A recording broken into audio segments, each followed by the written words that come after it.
एक संत रोज सत्संग किया करते थे। दूर दूर से बहुत सारे लोग उनकी बातें सुनने आते थे। एक दिन सत्संग खत्म होने पर भी एक आदमी बैठा ही रहा। संत जी ने इसका कारण पूछा तो वह बोला, मुझे आपसे कुछ पूछना है। मैं एक गृहस्थ हूँ। घर में सभी लोगों से मेरा झगड़ा होता रहता है।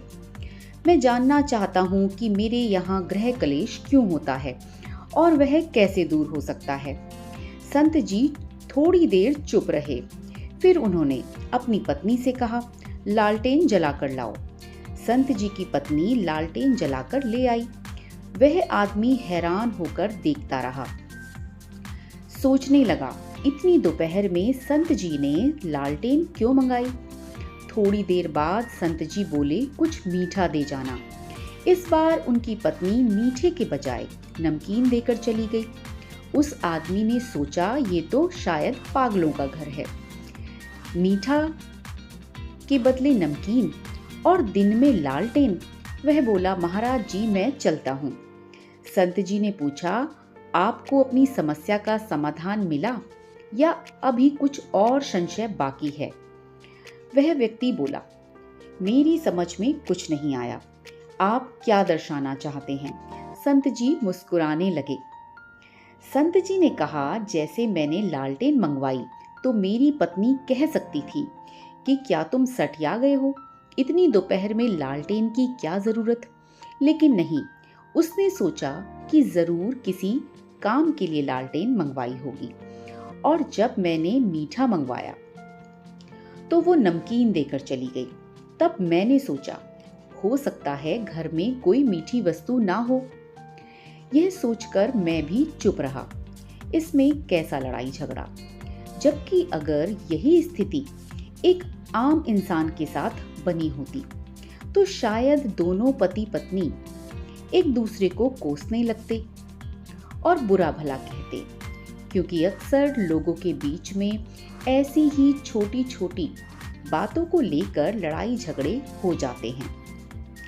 और फिर वह लड़ाई झगड़े इतने बढ़ जाते हैं कि उनसे निपट पाना मुश्किल हो जाता है। पर हम दोनों के बीच आपसी विश्वास बढ़ाने और झगड़े में न फंसने से विषम परिस्थिति अपने आप दूर हो गई।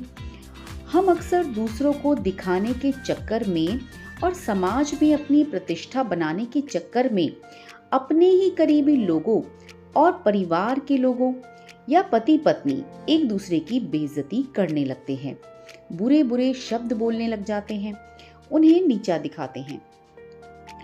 इससे दूसरे लोगों पर तो कोई फर्क नहीं पड़ता, पर हमारे आपसी रिश्ते खराब हो जाते हैं और जिसकी भरपाई हम फिर नहीं कर पाते।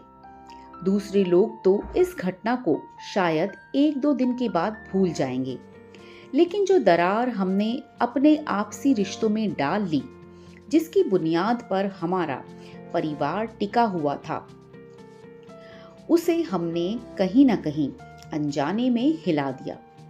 क्योंकि जो साथ और सहारा हमें अपने परिवार के लोग दे सकते हैं, बाहर के लोग नहीं दे पाएंगे।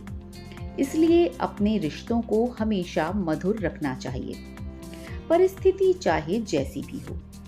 खास तौर पर पति पत्नी को हमेशा एक दूसरे की बातों पर पूरा विश्वास होना चाहिए। दोनों को ही अपने शब्दों की मर्यादा का भी ध्यान होना चाहिए।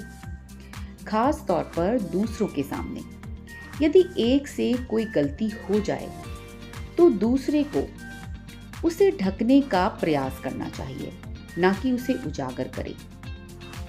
क्योंकि हमारे शब्द और व्यवहार ही किसी के दिल में हमारे लिए जगह बना सकते हैं और उसे उस जगह से गिरा भी सकते हैं।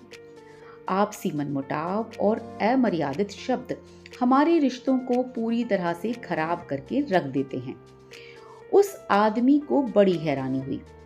अब वह समझ गया कि संत जी ने यह सब उसे समझाने के लिए ही किया था। संत जी ने फिर कहा, किसी भी गृहस्थी में आपसी विश्वास से ही तालमेल बनता है। पति से गलती हो तो पत्नी संभाल ले, और पत्नी से कोई गलती हो जाए तो पति उसे नजरअंदाज कर दे। यही एक सुखी और अच्छी गृहस्थी का मूल मंत्र है। क्योंकि यह जरूरी नहीं कि हमेशा ही पति पत्नी का स्वभाव आपस में मिले। अक्सर देखने में यही पाया जाता है कि दोनों का स्वभाव अलग अलग होता है, पर फिर भी अगर दोनों ही पति पत्नी समझदारी दिखाते हुए एक दूसरे के स्वभाव को समझ लें और उसके साथ एडजस्ट करना शुरू कर दें, तो फिर वह गृहस्थी सफल हो जाती है। इस संसार में कोई भी दो लोग एक जैसे स्वभाव के नहीं होते, तो फिर पति पत्नी कैसे हो सकते हैं?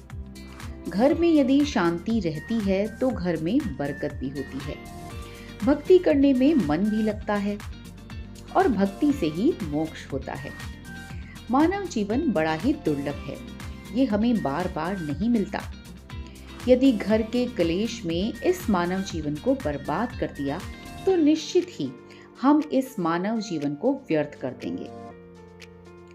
यदि आज की इस कहानी से आपको कोई प्रेरणा मिली हो और इसके भाव ने आपके मन को छुआ हो, तो ऐसी ही और कहानियां पढ़ने और सुनने के लिए चैनल को सब्सक्राइब करें, वीडियो को लाइक और शेयर करें। मिलते हैं अगली वीडियो में ऐसी ही किसी नई प्रेरणादायक कहानी के साथ। तब तक के लिए खुश रहिए और अपनी वाणी को रखिए हमेशा मधुर। कहानी पढ़ने के लिए आप सभी का दिल से शुक्रिया।